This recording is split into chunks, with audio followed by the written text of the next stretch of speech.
हिंदी प्रेमी YouTube channel में आप सभी का हार्दिक स्वागत, अभिनंदन। आज की इस कड़ी में हम सभी हिंदी के प्रचार प्रसार में आर्य समाज का योगदान इस विषय पर जानने वाले हैं। आर्य समाज का स्थापना 10 अप्रैल 1875 को गिरगांव मुंबई में हुआ था। चैत्र शुक्ल पंचमी को दिन शनिवार को विक्रम संवत 1932 में हुआ था और संस्थापक महर्षि दयानंद सरस्वती। महर्षि दयानंद सरस्वती का बचपन का नाम मूलशंकर तिवारी था और इन्होंने आधुनिक भारत के महान चिंतक, समाज सुधारक तथा आर्य समाज के संस्थापक एवं सत्यार्थ प्रकाश के रचनाकार लेखक के रूप में थे। इन्होंने सत्यार्थ प्रकाश को हिंदी में लिखकर हिंदी के प्रचार प्रसार में बहुत बड़ा योगदान दिया था, जो संपूर्ण देश भर में सत्यार्थ प्रकाश ने निश्चित रूप में सत्य का प्रकाश का उदय किया था और जिससे हिंदी का प्रचार प्रसार बहुत हुआ था। उस समय अंग्रेजों का शासन, छुआछूत का भावना चरम पर और इन सभी को पाटते हुए महर्षि दयानंद सरस्वती ने समाज सुधार का जो बीड़ा उठाया था बखूबी उसको निभाया और उस समय जितने भी कुरीतियां थी, आडंबर थी, उसको दूर करने में सत्यार्थ प्रकाश ने बहुत सहायता किया, जिसके कारण समाज के हर वर्ग के लोग इसे पढ़ना प्रारंभ किया, जानना प्रारंभ किया। हिंदी में होने के कारण सहज रूप में इसे स्वीकार किया। महर्षि दयानंद सरस्वती ने एक ओर जहां समाज सुधार के लिए अपना सर्वस्व न्यौछावर किया और जो उस समय का जो भेदभाव था कि शूद्र लोग वेद नहीं पढ़ सकते हैं, जनेऊ नहीं पहन सकते हैं, महिलाएं नहीं पहन सकती हैं, तो इन्होंने खंडन किया कि नहीं, यह आडंबर को दूर होना चाहिए और शूद्र भी है तो वेद पढ़ सकता है, सुन सकता है, जनेऊ धारण कर सकता है। उस समय के लिए एक बहुत बड़ा साहसिक कदम था कि कोई सन्यासी ऐसा कह करके समाज के उस समय जो ठेकेदार के रूप में थे,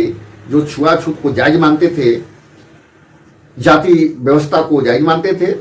बहुत बड़ा इन्होंने संबल दिया था समाज में समरसता लाने के लिए और वह सत्यार्थ प्रकाश था।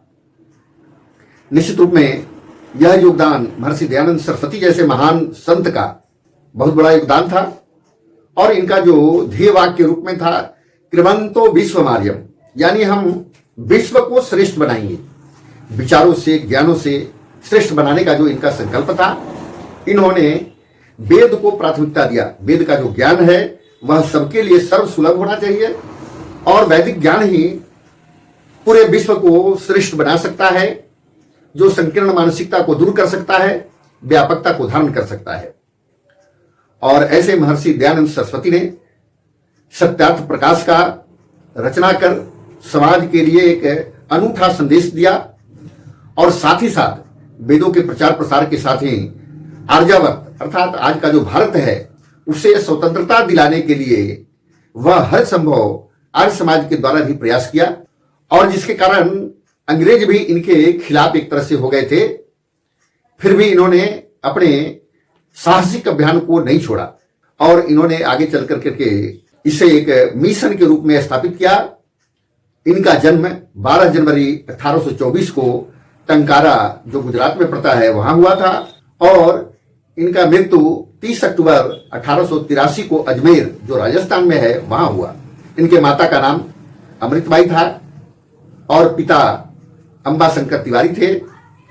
और इन्होंने वैदिक ज्ञान को शिक्षा के रूप में अपनाया और इनके जो गुरु थे, इनके गुरु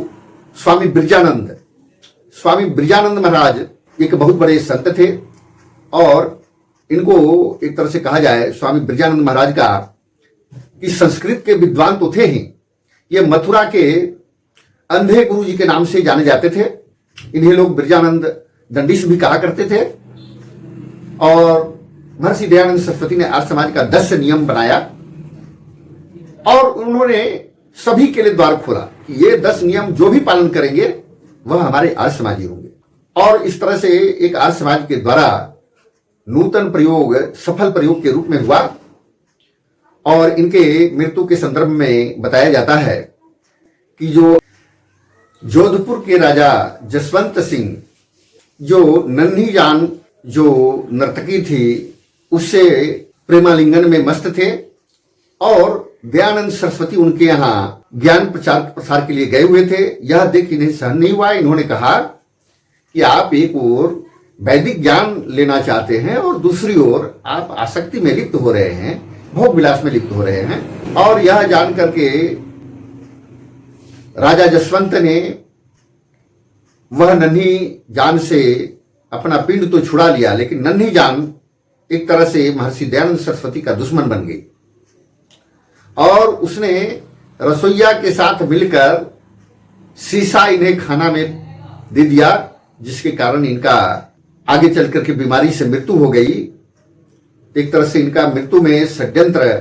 क्योंकि अंग्रेज तो खिलाफ थे ही और नन्ही जान ने रसोइया के साथ मिलकर के इनको खाने में जहर देकर के मारा, तो इस तरह से इनकी मृत्यु हुई। आगे की कड़ी में आर्य समाज के द्वारा आडंबर रहित जो यज्ञ जो विश्व के कल्याणकारी होता है उसके बारे में जो आर्य समाज का प्रार्थना है, जो विश्व के लिए, केवल भारत के लिए नहीं विश्व के लिए मानवता का संदेश देता है, और जो इनके भजन है वह भी मानवता का संदेश देने वाला है, उसके बारे में जानेंगे। आज के लिए इतना ही। बहुत बहुत धन्यवाद, आभार।